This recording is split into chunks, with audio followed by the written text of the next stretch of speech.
Say you are listening to Wrestling with Savage, the best podcast in the history of podcasts. Pedigree, 1, 2, 3, project you live by the champ. Her last ride straight to hell, a tombstone, a choke slam. Here to give it to you raw. This is Wrestling with Savage, smackdown. Hold the title, this is Wrestling with Savage. Why? Because they are the best tag team in the world today! Woo! George, I think George just tried his resume for Tony Khan. I don't know for George. Huh? We're Savage! But of course. Pedigree, 1, 2, 3, project you live by the champ. Her last ride straight to hell, a tombstone, a choke slam. Here to give it to you raw. This is Wrestling with Savage. All right. What's going on? Welcome to Wrestling with Savage. I'm not going to play the full intro tonight because it's not needed. You guys have seen it before. You know the deal. This is Wrestling with Savage, episode 138, and we're here to do one thing and one thing only, and that's talk AEW Dynamite. Dynamite opened up tonight with match 4 of the epic saga between Death Triangle and the Elite. Did anyone else notice the NBA music playing during the intro? Like, they're really trying to give this like a NBA playoff vibe because it's best of 7. Really unneeded, and I wonder how much Tony had to pay for that. I have to admit, I saw this late, so I didn't see this live. Okay. Well, if you would have saw it live now, Jay, during all these stupid fucking best of 7 matches, I guess we're going to get NBA playoff music. You know that music that NBC plays? You know what I'm saying? That famous fucking jingle? Good God. Anyway, here we go. Let's get into it. By the way, welcome to the show, Jay. Welcome to the show, Anthony. Hope you guys are doing fantastic. You guys obviously watching Dynamite. Jay, you had to catch up a little bit live? I caught everything. I just didn't watch it fully live. So Copy. You know me. I just fast forward all the commercials. Well, a lot of commercials tonight, a lot of picture-in-picture crap, but let's get right into it with the match, Death Triangle versus the Elite. Death Triangle already up 2-1 as we start with Penta and Nick Jackson. Elite in control early with Kenny catching the leapfrog over the Bulldog on Pac. Elite working well together early on until Nick Jackson hurt his foot. He was brought to the back at one point in the match. Then Ray and Pac were going to town on the rest of the Elite that remained, whatever was left of them. Taz mentioned the same thing that I was thinking as well. When you do these kind of moves that the Young Bucks do with the sneakers, instead of real wrestling boots that offer about 500% more support to the ankle. Now, I don't believe that injury was real. I believe that was a worked part of the gimmick to give more shine to Kenny Omega, because Kenny Omega did shine the second that, that guy went to the back. And I love that. I love Kenny Omega. And he actually looks like he's getting back to form today. But long term, the Bucks should not be wearing those sneakers for another 5 years. They need to start wearing real wrestling boots with the proper support. Otherwise, they are going to have a real fucking injury. You know what I'm saying? We don't want that. We don't want to see the Bucks actually really get hurt. So you have to ask yourself, when does it become more important to protect yourself over looking cool, or at least looking cool in your own demented mind? And don't make no mistake about it, the Young Bucks are demented. They care more about fashion, they care more about style, they care more about their Instagram stories, they care more about their little pops that they get in their little spots, and they want to make sure they have on their little Air Forces or Jordans or whatever it is you're wearing. But bottom line is this, when you start wrestling without real boots, and you're doing, there's a way to wrestle without boots, but it's not this style. It's not the style they're doing where they're constantly landing on their feet. When you wrestle without boots with the style they're using, you're asking for trouble. Elite doing their best. It was a 2-on-3 to keep it competitive. Kenny was pulling out all the stops against Pac. Kenny looking like himself more than ever tonight, in my opinion. Smooth movement, smooth footwork. Snapdragons were on point. All his bumps were on point. The kicks, the shots, all on point tonight. Penta with a beautiful pile driver on the apron, looking sick. Ray and Penta now trying to end Kenny Omega. Nick Jackson back in the match now. Penta with a hammer attack on Nick Jackson. It's bad. They put him in a rear ankle lock, and Nick has no choice but to tap out Death Triangle, using the dark side to pick up the win. Kenny then on the mic asking for the next match to be a no DQ. So, Jay, I'll go straight to you. What did you think of the match? And do you think it's going to be a better match next week with no DQ stipulation? I think it's going to be a very interesting match for the no DQ weapons legal match, whatever you want to call it. It's been called a lot of things tonight. I'm going to say this, guys, and I don't really say this a lot about both of these teams. This was match of the night for me. It told the story. You just said it yourself. You believe the ankle is a work. I believe so too, 100%. It told the story. Everybody sold well. I think the MVP goes to Nick Jackson. I guess maybe when he did that corkscrew moonsault on the outside, maybe perhaps he made a tweak, but I don't believe that whatsoever. Everything was perfect. Omega got his shine, as you say. The best part I love, I think this is the best part. I had to write this down because there was so much spots in this one sequence. It was Ray with the Spanish Fly, followed by Penta with the Phantom Driver, followed by Ray with the inverted frog splash. I thought that was a great sequence right there. That really did it for me. I was like, wow, this is a great match. So out of all the falls they had, this was the best one. Am I looking forward to the next one? Yes, but I'm not expecting as much as I got. Okay, how about you, Anthony, man? You agree with Jay? Was this the match of the night, and are you looking forward to the no DQ version of this next week? I am. I'm looking forward to the no DQ. This was match of the night for me. But what I will say is, with Nick, you noticed once the match started, he was aggressive. He came out looking aggressive. And when you do that, you start hyping yourself up so much. And that was when I feel when you saw him starting to like go a little off the rail a little bit, and he wound up injuring himself per storyline. It's still real to me, damn it. And another thing, I think on Anthony, what he's trying to say is like Nick looked like a fucking stud tonight. Yeah. Everything he did was just money. It was perfect. Even the corkscrew on the outside, I thought that was beautiful. Everything he was doing was just money. He was just on fire. And you know what? You talk about, when you wear sneakers, you can hurt yourself. Yeah, I agree with that, but I can make a lot of cases for other wrestlers as well that don't wear nothing whatsoever. Oh, so, for sure. There are wrestlers that do that. Riddle's one of them. That being said, these guys are pros. I don't expect them to get hurt. I think they told a great story with Nick Jackson's ankle. I love when he come back out. I even got the pop as well in my own house. Doesn't Orange Cassidy also wear sneakers? Yeah, he does. A lot of them wear sneakers. A lot of the guys, the Usos wear sneakers, for Christ's sakes. The longest reigning tag team champions of all time wear sneakers. Let's be real about it. But I agree with you. This was the match of the night. It did make everybody involved look spectacular, and it kept me intrigued to see what's going to happen next, especially with the idea that now the Elite really have to step it up because they're down 3-1 against a very stacked Trios championship team. So it's hard to see them actually overcoming the odds and winning 3 matches in a row. But I guess we're going to have to wait and see until next week. We get match 5. Now we get a promo from MJF. Rick Starks, you did it. We're all rooting for you. We saw your potential. You had a star-making performance. I bet 1,000, though. All hits, no misses. How many at-bats have you had before hitting that homer? You have the people claiming that you made yourself a star. Bullshit. I made you a star. At 26, I'm the most talked about person in this business. You had to talk about how you had it so hard. You grew up poor, living in a dumpster fire called Texas. You had to eat out of a dumpster with raccoons. All that matters is, are you or aren't you AEW champion? The simpletons at home may relate to you instead of, trying to help you. All they do is whine and complain because all of you suck. You said I had it easy, and you were right. I grew up rich, attractive, funny, petty, witty. I was born better than you and better than everyone on this planet, and I'm not apologizing for that. I'm under no pressure tonight, Ricky. I'm already the guy. Everyone hates my guts. Everybody wants to see my downfall. But you, I do not envy you tonight, not even a little bit. Everyone around the world wants Ricky to win the big one. His mom, his fans, everyone's rooting for Ricky to win the big one. Will you win the big one or will you let everyone down? That pressure tonight is on you, and we're going to find out what happens when pressure is applied to the pebble.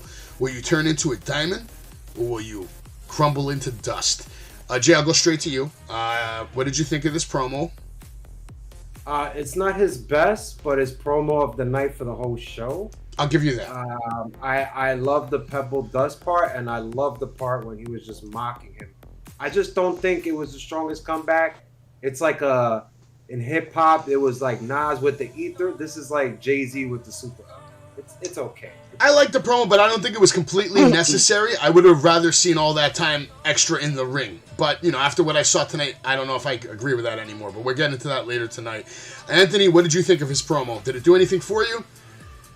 Yeah, he really showed his emotion. I honestly, for the whole show for me, I think the whole card just stepped up to the plate tonight. Okay, that's a great statement. I mean, we have the Acclaim. They're coming down to the ring. Caster's ripping a nice freestyle until he's jumped by Jeff Jarrett, Jay Lethal, Santam Singh, JT Dutt. Jarrett cracks the guitar over Max Caster's head. This was given well, taken well, and obviously made a statement. They hold the titles up, and obviously we know where the Acclaimed is going, and that's... Who's the two? Is it going to be... I'm assuming it's Jay Lethal and Jeff Jarrett versus the Acclaimed, right? Yeah. All right. So, do you care about this though, Jay? Did Jeff Jarrett get you a little intrigued on a match? I mean, look, for his age, he's a good worker. You know, I'm not going to doubt that. But he does look fantastic for his age.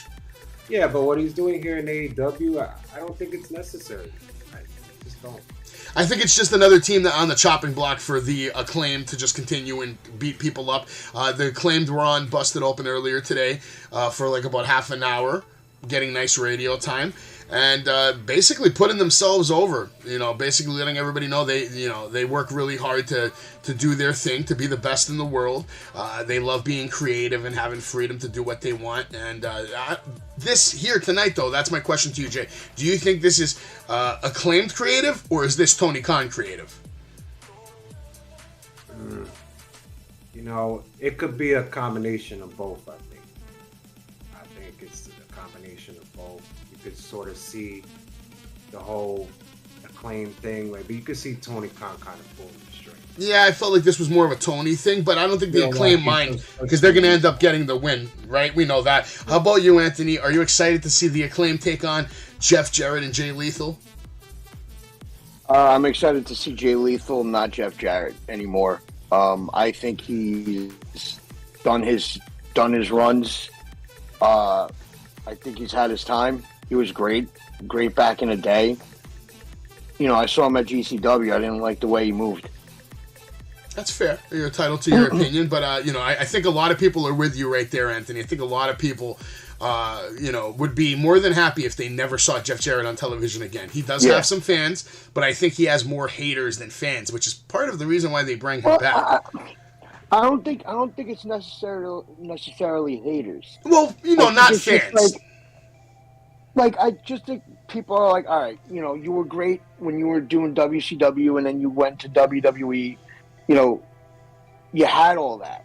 Now it's just time for you to just hang up the boots. Like, be a manager. Be a strong arm. But listen, to be fair, though, Jeff Jarrett, since his return back, all he's done is give back. He gave Darby Allin and Sting the win, just like we know he's going to give the Acclaim the win. So as long as it stays in that kind of regard where he's still giving back to the business and adding to the legacy of some of these more modern superstars, I'm not opposed to it. But if he starts whipping matches and beating talent up left and right and winning titles, then I might have an issue with it. Let's get into the interview with the JAS. Jericho says the Giant's swing is barbaric and he has to tune up. A jobber tonight, which I thought was strange. I was like, why? And guys, I gotta actually disagree with you. The match of the night for me was actually the match we're gonna see a little later. I'll get into it when we get there. But Jericho mentions a jobber that he's got to tune up for to prepare for his rematch with Claudio. Danny Garcia basically says, they tell Daniel Garcia, we need you to shadow your elder Sammy Guevara since you lost. Daniel Garcia does not look happy about this. And Sammy goes on to say, it's not over between me and Moxley. This Friday I'm going to knock you out, just like my wife is going to kick Ruby Soho's ass later tonight. And then, of course, Hager killing it at the end with, I like this hat! This is JAS. It's business as usual. Nothing really new here. I'm not super excited about Sammy versus Moxley, because all that means is Moxley's going to whoop Sammy's ass, and I'm not a fan of that. But let's keep it going. We get a match now, which could have been match of the night. It was actually very impressive. I was super impressed with Brian Cage tonight in his match versus Jungle Boy. Commentary was trolling on this match, talking about lashing and the lash match and blah, blah, blah. Taz and Tony thought they were funny on this, but it wasn't funny at all. Brian Cage with a giant suplex off the top rope. We get a pose down, wasting precious time. This match was a good match, actually. We got a beautiful full Nelson driver. We got a powerbomb countered by a nice DDT. Jungle Boy doing his best to hit Cage and take him off his feet. But Cage was very impressive tonight. Big kick, huge clothesline, turning Jungle Boy inside out. Jungle Boy with a sick counter turns it into a Canadian Destroyer. Prince Nana on the apron now distracting the ref while Cage is tapping out with the snare trap. Jungle Boy gets the roll up after Cage knocks Prince Nana off the apron. The only thing I have to say is I wasn't happy with the finish. I thought the match was really good, and then it was like a weak finish. You know, Brian Cage shouldn't be losing to roll-up pins. Cage was looking really strong tonight, and then you just let him lose with a roll-up. Not a fan of that. And worse than that, we put a mic in Jungle Boy's hand so he can remind us that he beat Luchasaurus, and he beat Cage, and now he wants the biggest bitch of them all. Big Bill, get your ass out here. Stokely comes out. Seeing Jungle Boy's face pisses me off. He says, tonight you will see two things. The bottom of Big Bill's foot and the back of my hand, because you're a little hoe. Lee Moriarty, Big Bill, they come out. They whoop on Jungle Boy until Hook comes down to the ring. And let me ask you guys a question. I'm going to go to Jay first. Jay, how is it believable that these three men would run away from Hook? Someone make this make sense to me. Hook and Jungle Boy stand tall, but does this make sense to you? Jungle Boy and Hook, all of a sudden, we're just sticking them together now? It doesn't. It's just a prime example of bad booking, and you don't know what to do with your stars, especially a homegrown star like Hook.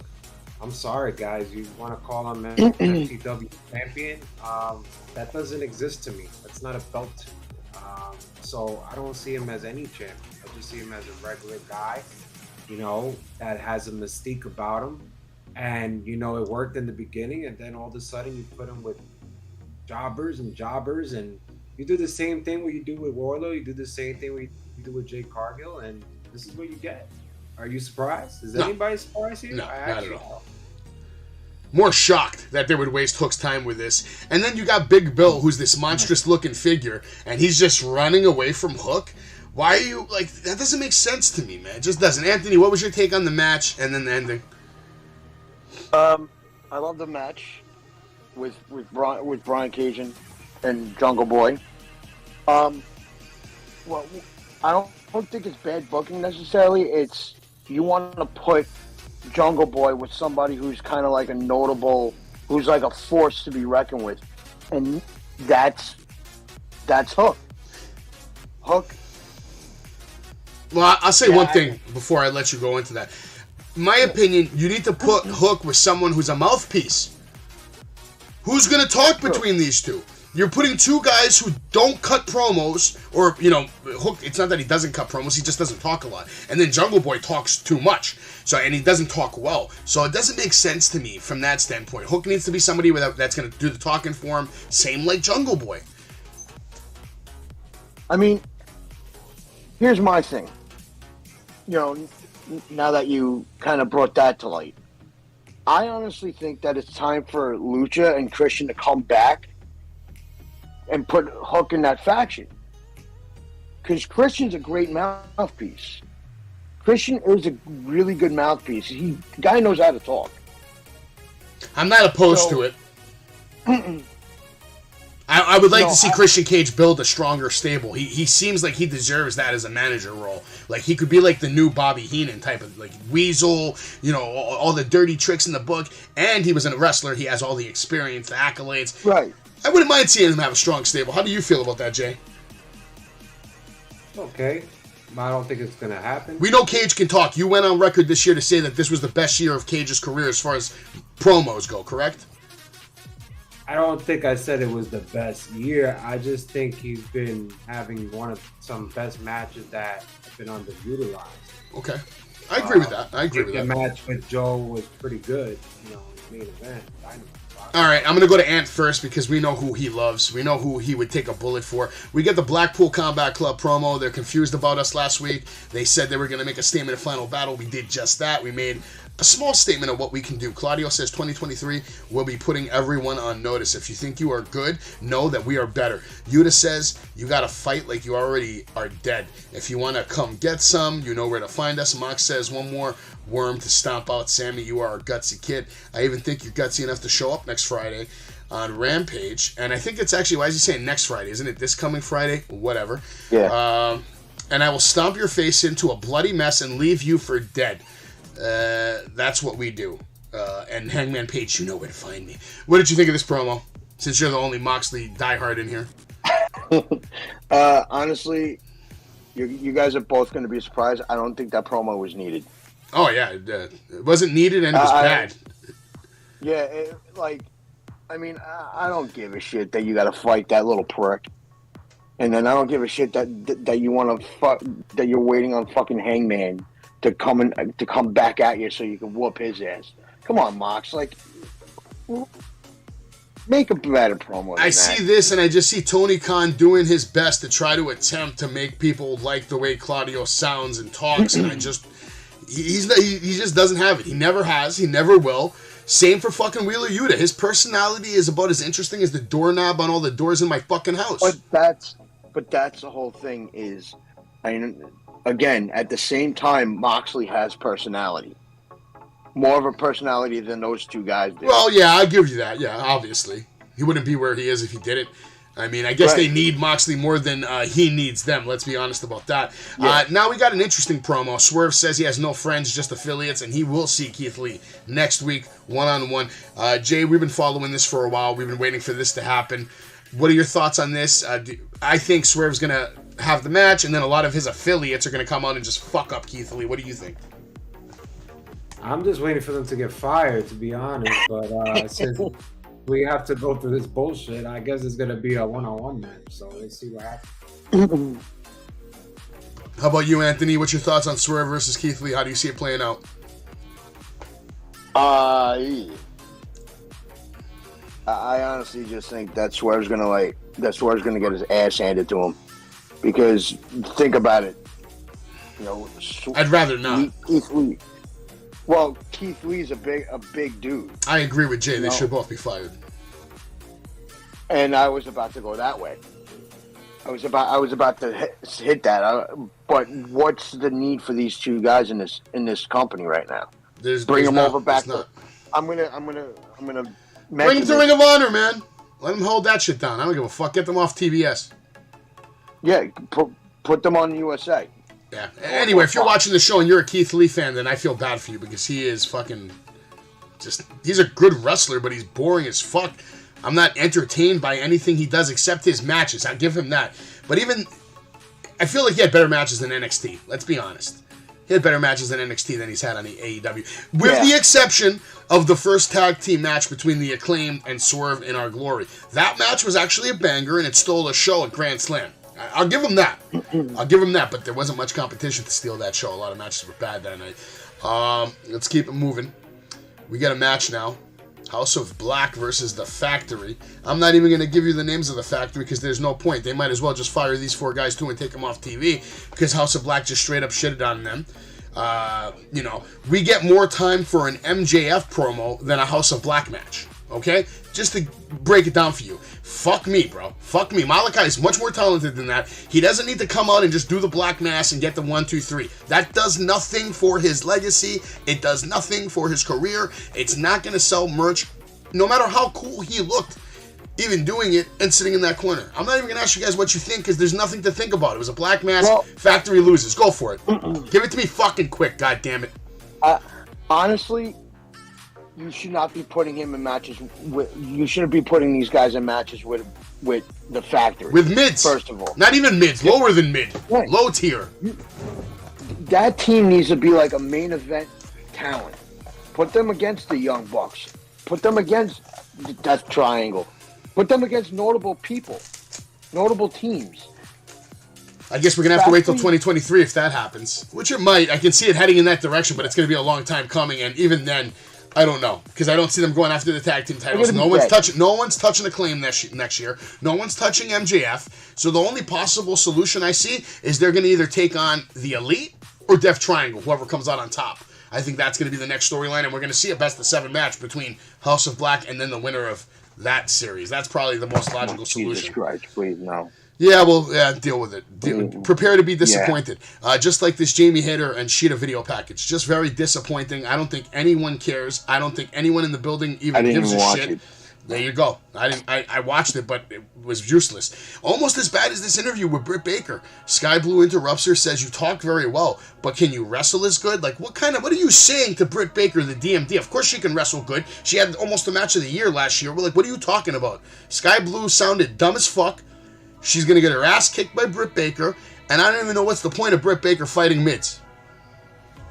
Nobody cares. Do you care, Jay? No, but I thought it was a good promo. From who? From Britt or Sky? For Britt. Britt, yeah, but Britt's always good. This did nothing for Sky. Nothing, especially when she gets her ass kicked by Britt Baker. Talking all that shit. All right, now to me, here was the match of the night for me. Okay, and now that I think about it again, I know I said the first match was the match of the night, but it wasn't. This was the match of the night. The old show Chris Jericho coming out by himself, taking on newcomer Action Andrade, and they put Jericho in a crazy situation here, man. Crazy situation. When they were announcing Action Andrade, they actually showed Chris Jericho's name, which is the reason why AEW is never going to come close to the ratings old school Raw used to do. We got about 20 chops. We got a code breaker. Fans were chanting, "Let's go Jobber," which I was like, holy shit, fans are really loving this guy. And Action Andrade is very impressive. Jericho did more for this kid's career in one night than AEW has done for 80% of the roster in the past 4 years. And that is a fucking fact. This kid is made after tonight. He pinned and defeated Chris Jericho in his debut match. So big kudos to Chris Jericho for putting the jobber over, man. He's no longer the jobber. He is Action Andrade, and he has been signed. He is All Elite. Jay, I'll go to you, man. I thought it was a hell of a debut and a shocking moment. Big moment for this kid's career. You don't care, right? It did nothing for you? I thought this was so horrible. I think this just exposes Chris Jericho like he's just too old, guys, and he's too slow. His movesets are bad. This kid Andrade, whatever you want to call him, Andrade, he was making mistakes as well. What was the spot that he did there? He was fucking up the tornado DDT spot. Yeah, there was a lot of botches tonight on some matches. It wasn't even Jericho's fault. He was just losing his own grip. First of many botches of what I see throughout the show. I'm not a fan of this. I think this was Jericho's calling. I think he's going to take a break, guys. We won't see him. I think Jericho's just going to start doing the job for a lot of people and try to put over as many people as he can before his career comes to an end, maybe. I don't know. Anthony, what are your thoughts on this match? Actually, what's interesting is, like, once this kid, like, kicked out of the cold break, I was like, this is a showing for him. This is a trial match to see if he could hang and hack it. And he that kid performed. Yeah, Jay, like with what you guys were saying with the botches, yeah, there was some, but he looks like he's 21, 22 years old, this kid. I appreciated it, man. I was genuinely shocked when not even with the results, because I kind of saw the results coming after 5 minutes, but just the fact that it even went the first 5 minutes. Jericho, did the job, took the bumps, did everything he could to put this guy over. Yeah. Kudos to Chris Jericho. I appreciated this. I could say the same thing about Dante Martin. Absolutely, you're not wrong. You know Where's what? Dante Martin now? Oh, man, I don't know, man. Flight Club. Let's not get into Dante Martin, though, guys. We're going to keep it moving, all right, into the Ricky Starks promo. Ricky Starks saying, I'm the man. I'm Ricky Starks. Finally get my shot against MaxiPad. It's fitting. It happens in my backyard. I've grinded. I paid my dues. Last 11 years. Blah, blah, blah. All comes to a head tonight. I'm the coldest MF you've ever seen. Absolutely. The AEW champion A to Z. Do not forget the name. Blah, blah, blah, blah, blah. I thought this was fucking shit compared to last week's promo. That's me. I digress. Jay, what'd you think? Do I have time? Yeah, go for it. I really want to talk about Go for it. This is the promo to me that fell flat completely. And I even wrote down line for line, word for word, where it fell flat. Here it goes. I hope you can find validation on your stupid ass ratings and your, I'm such a draw. Nobody gives a damn about people. I thought that whole line right there fell flat. I wasn't into it. The crowd wasn't into it. There was nothing sharp about this. I was just disappointed, guys. I don't know. From something that was so strong last week to hear this was just, it was the shits for me. I'm not gonna lie. Piece of shit. Well, Anthony, what do you think? Well, to Jay's point, I'm going to respond to what Jay said. You got it. Like last week, he had more time. He probably had what, like not even 8 minutes, 9 what, minutes. Like 7, 8. Yeah, he had 7 or 8 minutes last week. Tonight he had what? Like 3, 15, 4. 20 seconds? No. What? It was longer than that. That was like a minute promo. Let's be honest. it was definitely longer than that. So he had to like Maybe get it. 2. I think he would. The guy like Ricky was just going off from the top of his head. Yeah, You know, and he got fucking exposed tonight. As far as consistency goes, because you can't have a fire promo last week and then come on and just like say what you said tonight. Like you literally just like hyped yourself up. It looked like you were reading the back of your trading card. I agree. I just felt like he ran out of things to say. Like you could tell when he said, "Here we go, Maxi Pad." I was like, "Oh, come on, bro." That was like last week. And that's probably why this match got booked the way it did, because maybe Tony Khan actually knew, hey, I don't think this guy can have a fucking 6-week program with MJF mic to mic. I don't think so. So let's get him to have his one big moment, big promo, have the match, and then we move on. And obviously that's what happened. We're getting into that later tonight, and we're going to find out exactly what MJF was doing after this interview as soon as we're back right here on Wrestling with Savage. Well, ho, ho, ho, it's that time of the year, and if you want Santa's recommendation for what you should get your friends, the best gift that you can give anyone this year is this gorgeous, beautiful, custom Wrestling with Savage t-shirt, which you can pick up today. Just head on over to wrestlingwithsavage.com and we'll put your order in. You can get any color you want. Make sure you get your order in ASAP so Santa's little helpers can put it together for you and get it straight to your door for Christmas Eve. Make sure that you order today. WrestlingWithSavage.com. We work directly with the North Pole and Santa Claus and everybody you know and love. They will make no better gift than this. This is the best gift you can get anyone you know. It's warm, it's nice material, it's beautiful, and it's got a picture of my favorite person in the world, Savage. Head on over to WrestlingWithSavage.com now. Ladies and gentlemen, we're back right here on Wrestling with Savage. The commercial you just saw was filmed by actual Santa Claus from the North Pole. He filmed it for me. He sent it in. He let you know the truth. The truth is, you can go right now to WrestlingWithSavage.com and buy the best fucking t-shirt on the goddamn planet, man. Soon I'll be on Cameo. Soon I'll be selling autographs. And maybe even next year you'll see a goddamn action figure of Savage, the greatest manager this business has never seen. But for now, let's get back into AEW Dynamite. We got a MJF segment where he's getting a massage, rub down. Then we get a match between Tamello and Ruby Soho. Soho wins. I was surprised the match didn't end in picture for Christ's sakes. Now Ty and Anna Jay just beating the crap out of fucking Ruby. Don't give a fuck about any of that. We get a promo from Hangman Adam Page for the medical update. It does not look like he's going to be facing Moxley anytime soon. And I'm not going to lie. Hangman Adam Page lost all of his credibility tonight wearing that fucking man bun. Every second he's on TV with a man bun on his fucking head is less respect I have for the man. I don't like man buns, not a fan of it. The only one who can possibly get away with it is Roman fucking Reigns, and he ain't Roman fucking Reigns. We get a Wardlow interview letting us know he's going to be in action on Rampage. We get a Dustin Rhodes promo. He's with Best Friends in Danhausen. Says on Friday, I'm going to be with the Best Friends and Spooky Boy over here. And this is my backyard. And we're flattening you. But Anthony, what'd you think about any of these last segments I just mentioned? The Best Friends one was kind of to me. The Ruby Soho and Tay Conti match did absolutely nothing. I love the little the MJF rub down, and when Ricky Starks was like because MJF was just sitting there on his phone not giving a shit because he knows he's like yeah, I'm gonna kick this guy's ass tonight, and I loved it. I love that. That was I loved 1 out of 4 things tonight.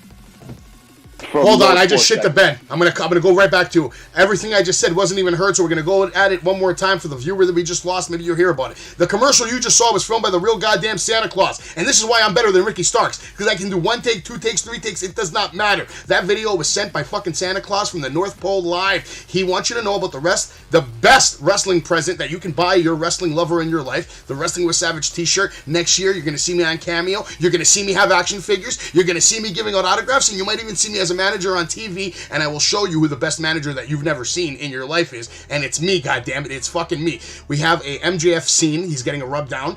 That's what you heard Anthony talking about a little bit. Then we had the match with Tay Mello, Ruby Soho. Soho wins. I was surprised the match did not end in picture-in-picture. Tay and now Anna Jay beating the crap out of Ruby Soho. Didn't give a fuck about any of this. We got a promo from Hangman Adam Page, medical update, and it looks like he's not going to be facing Moxley anytime soon. And like I mentioned that you didn't hear, Hangman needs to get rid of that man bun. Every second I see a man bun from Hangman Adam Page, he loses a lot of respect from me. The only person who can get away with the man bun is Roman Reigns, and he ain't Roman Reigns. Also on Rampage, Wardlow will be in action. We got a promo from Dustin Rhodes with Best Friends Danhausen. Says on Friday I'm going to be with the Best Friends and Spooky Boy.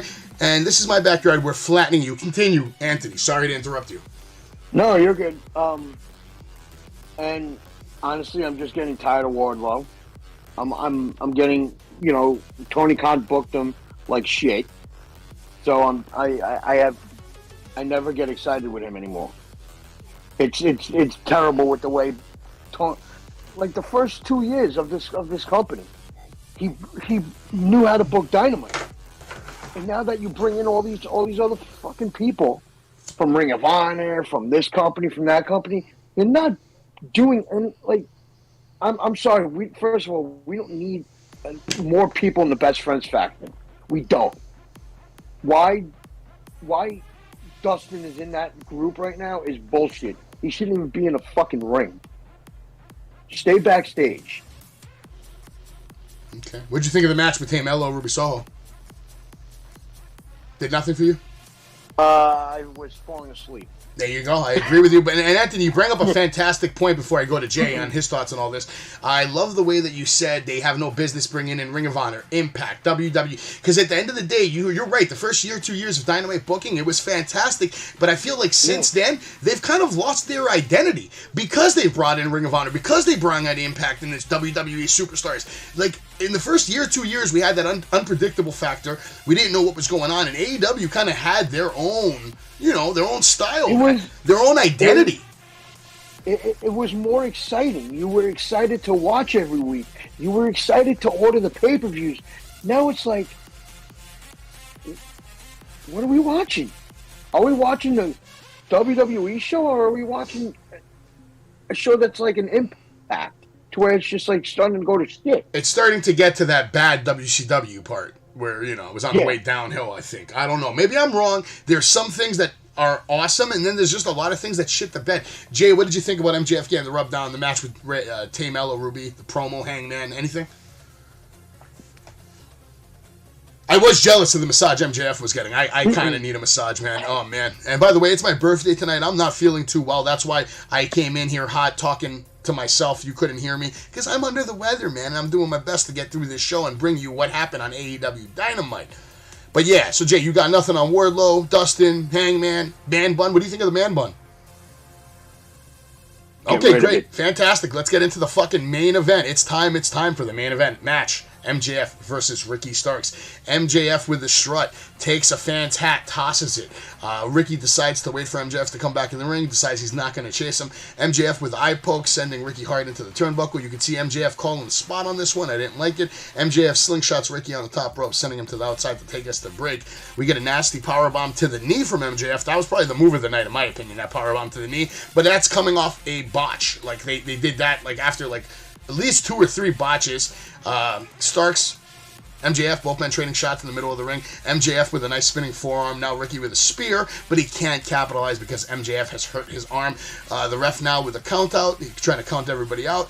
We get a cover and a kick out into an armbar on Starks. The South of the Earth locked in. We get a reverse armbar locked in harder. Starks goes for the ropes. MJF grabs his other arm. Then Starks goes for the rope break again, but with his leg. And then MJF grabs the leg.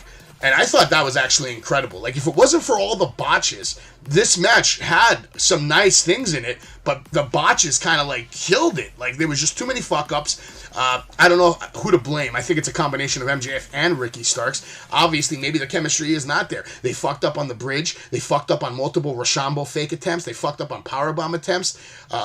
Obvious spot calling that pissed me off. This shit was looking like botchamania at one point. MJF at the end using the ref as distraction by grabbing him. Yeah, catches the low blow on Starks, followed by the roll-up victory, and then Dynamite ends with Bryan Danielson coming out to attack MJF. MJF hightails out of there, and then even botches the jump over the fucking rail. And that's how Dynamite ends, with MJF holding the championship. But like I said, if it wasn't for all the botches, I think this match had a chance to be a good match. But Jay, what did you think of this shit? Yeah, so this was a disappointment, and I think it falls on Ricky Stark. The botches all came from Ricky Starks, in my opinion, with the Rochambeau going for it twice. He tried to cover it up with that sit-down powerbomb, but the second one, he just couldn't do it. I think he was just nervous on the biggest stage. I think his promo was flat. That's why when he came out, there wasn't even a big pop when he came out, if you notice. This match started good, it did, but botches came into play. I was just expecting more. I was expecting a lot more. It didn't deliver, just like Ricky Stark's promo didn't deliver. And now you'll see him back as being a mid, you know. We all knew the outcome, and I think that's the problem with AEW, is too much predictability. You know, I could say the same thing about a lot of other promotions as well, you know, such as Uso versus whoever tag team who's going to win. Gee, I don't know. You know, where do we go from here? Is Bryan Danielson? I'm going to be honest. I got scared. I thought he was going to bust his ass when he hit that barricade. But luckily, the barricade wasn't even tight. They just moved it out of the way, yeah. Caught his leg, spin his ankle. You never know.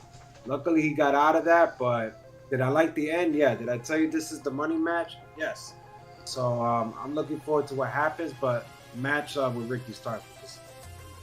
I can't wait to see him have a program with Bryan Danielson, who is a true consummate professional in the mic, in the ring. I hope they have an extended program from January, February, all the way up until their pay-per-view Revolution. You know, have a best-of-3 series or something. And, you know, whatever. I guess MJF's going to end up getting the win. I don't think Bryan Danielson's going to be the one to defeat MJF. But we'll wait and see. Anthony, what were your thoughts on the main event before we close out the show? I love the one thing that MJF did. He shoved the title in Ricky's face. That was nice. I loved that. Was a nice move to be like, yeah, fuck you, prick. Like, I love that. That was great. As far as the match goes, I really wasn't hyped up about it because I was like, you know, because I knew what was going to go down. I knew what was going to happen. And it's like, you know, Tony Khan needs to add some unpredictability to his matches again, especially matches like this. You know, because it's a big mistake. Because who's going to watch that now? The people in the crowd was hot for the match, but everybody knew what was going to happen. I couldn't even watch it. I could not watch that match.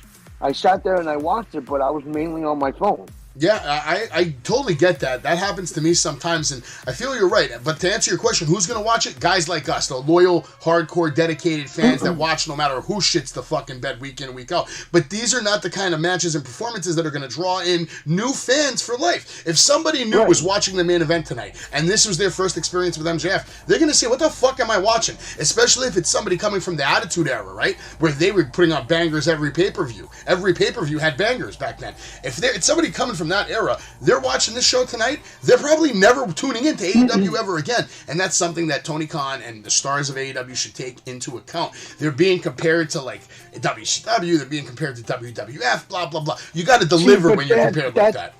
But that's the problem.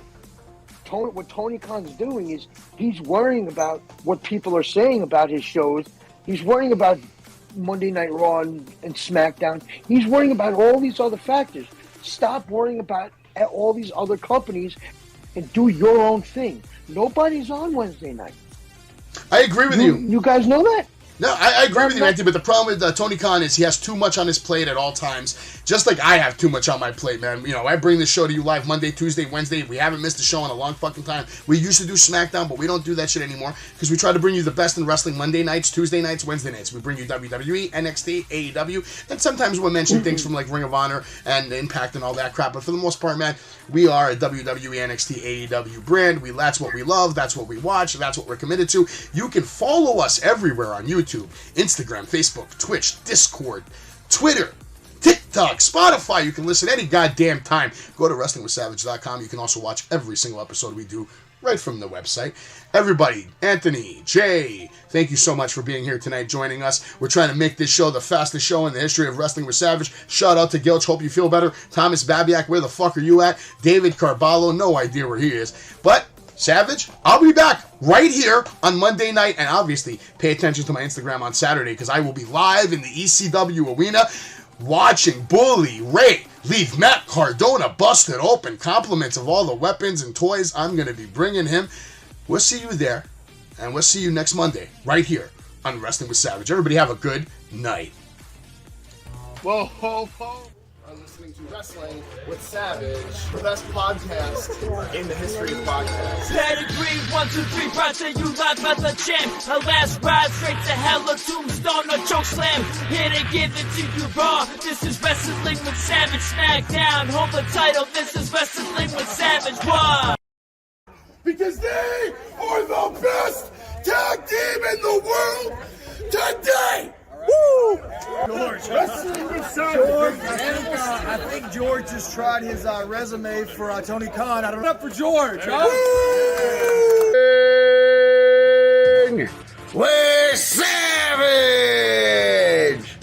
Of course.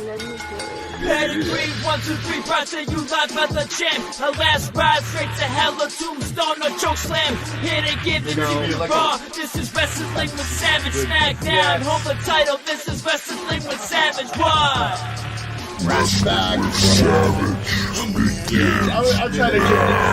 I'm trying to give these two W's.